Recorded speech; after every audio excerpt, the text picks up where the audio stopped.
Hi everyone, so this is a part two to a review I did a couple of days ago when I reviewed this Legent Kentucky Straight Bourbon Whiskey, partially finished in wine and sherry cask 94 proof. What I want to see with this, and I mentioned this at the end of that video, is I'd like to see what changes between the base Jim Beam bourbon and this in the finishing process, because there's really three processes. You got the basic unfinished bourbon, and then it's aged for additional time in these red wine casks, former red wine cask, former sherry cask, and then it's the Japanese blender part, Shinju Fukuyo, that then blends it with additional unfinished bourbons, so that it's not all one fully, finished. Some of the liquid has been finished, some of the distillate's finished, some of them isn't. Interesting process.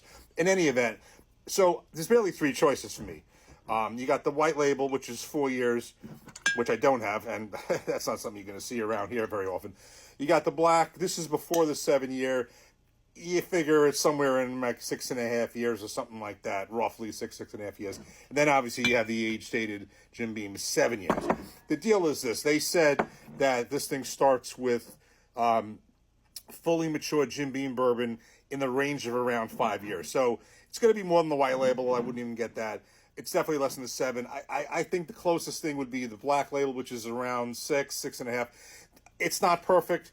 No, neither is. It's not perfect because this is 86 proof, this is 94 proof, and the 7 year is 90 proof. So it's really not about that. It's more about, I know these two, I reviewed them.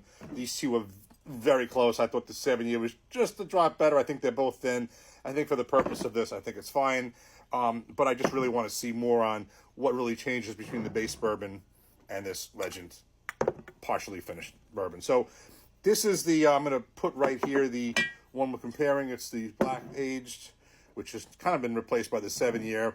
I think when I looked at it, it looks close, but very closely looking, I think that this one may be just ever so slightly darker, which would make sense being aged in former sherry and former red wine casks, what I would expect. But I just kind of want to see what really changes. So let's start with the base bourbon. This is the black aged Jim Beam, 6.5 years.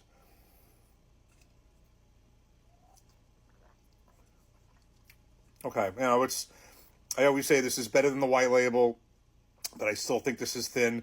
There are so many good Jim Beam products, but these are, the base, more the base ones. It's definitely better than the white, the extra aging, but I think it's thin. So let me take one more taste. Cheers. All right, now let's get on to the Legend.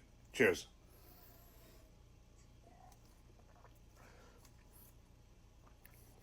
Okay, well, yes, there's the proof difference. It's 94 proof, 86 proof. That's 90.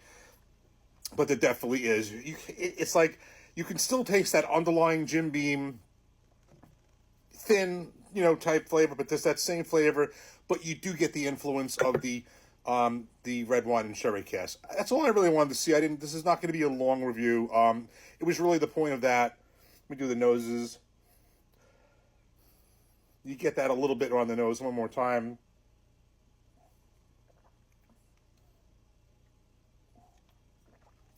Yeah, it's subtle. And that's actually what it was supposed to be. Because the one thing I don't think if I mentioned in the last review, the whole point of the third step is really the blending. And the thing is, it's not like the entire, like this, everything in here, this distillate, if you really break it down, not every piece of this, not every portion of this distillate is actually finished in red wine and former red wine, former ex-sherry casks. A portion is, and I read that the portion is because if they felt if the entire amount is finished, it might be too much influence of the sherry and too much influence of the red wine. And there have been bourbons I've seen where that influence is too much, where they wanted a mix. So that's why you start with the unfinished bourbon, then you blend, and that's why it says partially finished, because not every part of this distillate has been. Then some of the bourbon is aged in for additional time in ex-sherry and ex-wine casks. And then the third step is that's the Fred. The first part is the Fredno, and then this third part here, the first and second part is Fredno. Third part is Shinju Fukuyo. I apologize. Then blends those two finished bourbons with additional unfinished. So then you're kind of putting more of the unfinished in there, so it's not complete. That's why it's partially finished. But in any event, the point was There's a drop more darkness, but even more so, there is a subtle taste. So it's a little higher proof than these, and there is that subtle taste. As far as the price point, it's not. It's a little bit more.